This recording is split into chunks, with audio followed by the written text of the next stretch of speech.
婆婆相信移情法则，那使她能按自己的意愿，将自己转移到一个客体或一件艺术品。LiXueli is a Taiwanese woman who came to Beijing alone in 2002 and has worked in an advertising agency as a creative since her arrival. In 2009, she opened an online bookshop named Classic Code Café, which is specializing in selling Taiwanese versions of books.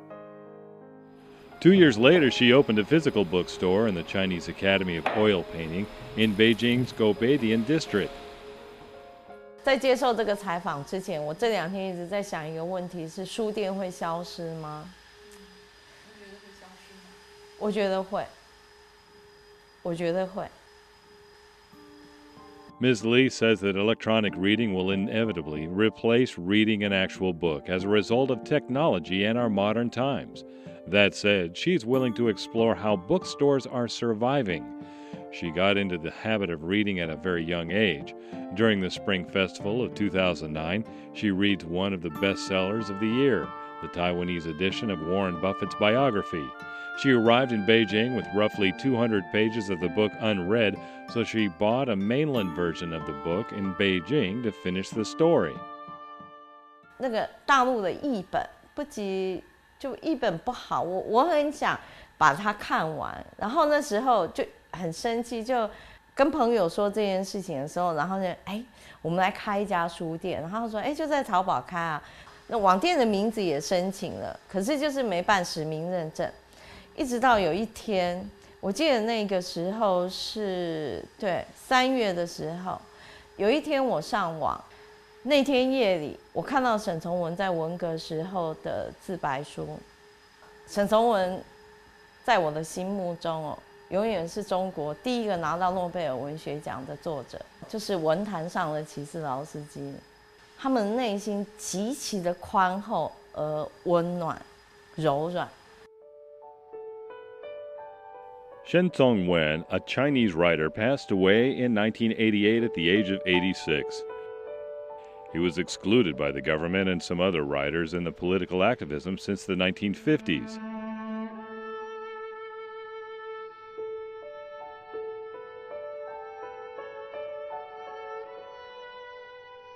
"然后他在自白书里面说的是自己的文笔有多差、有多糟，然后他觉得他已经不适合再提笔创作，他也没有能力的时候，我觉得对我来说是非常伤心的。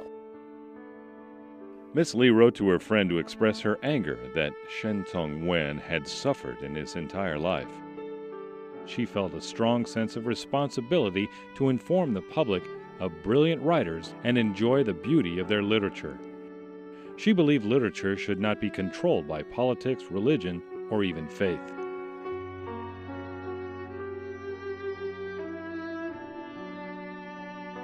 The next morning, her friend told her that the online bookshop had been certified. This began their serious bookstore endeavor.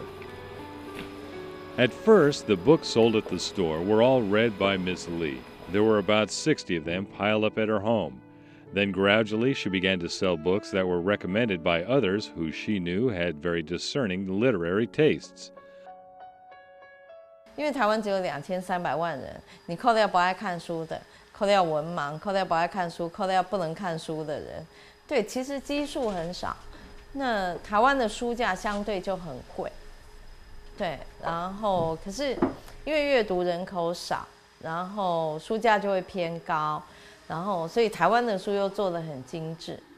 然后我们在选书的时候，譬如说两岸同时出了一本书，只要译者不同，我通常就会进。译者如果相同，我会再对比一下。如果大陆有删节的话，那我原则上还是会进。通常一本书的译本，像最有名的河场穆勒，就那个诺贝尔文学奖得主的小说，这个女作家的诺贝尔文学的评语是如诗般的文字，非常难译，对。可是大陆却在半年内出了全套的译本，可是台湾就一本要花1年。难道这是？他全套那时候好像有13本。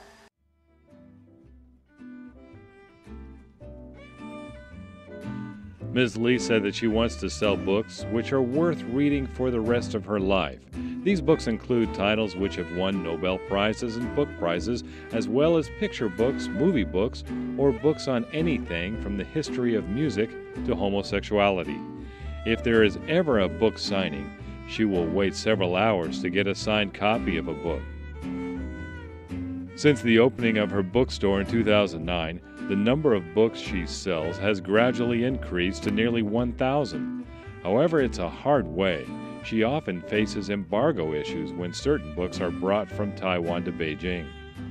有一点很有趣的是，很多人一直以为禁运的书是政治类，可是实则不是。其实禁运的是彻底禁运的是漫画书，然后宗教。2010年的时候，那一年禁运一整年里面长达5、6个月。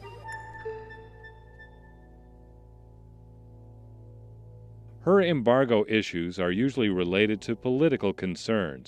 There are times that just happen to be more politically sensitive, especially around changes of power.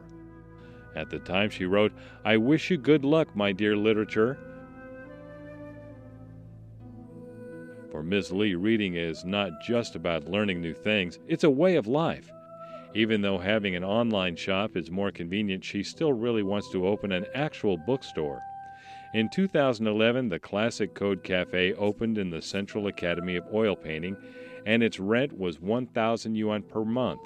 The cafe was losing money since it had opened up in 2009, but it is now maintained by the earnings from the design works she and her partners create.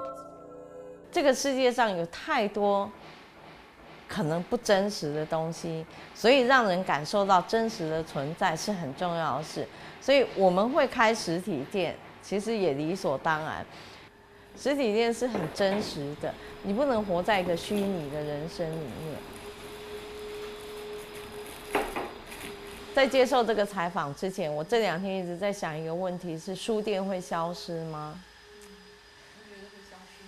我觉得会，我觉得会。那你为什么还要继续做？可是它在我活着的时候还不会消失。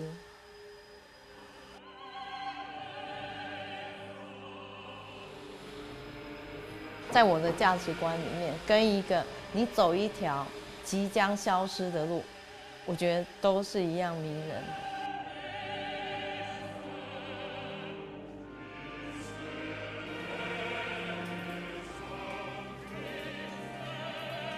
他不曾经由他的作品得到救赎，也不寻求救赎。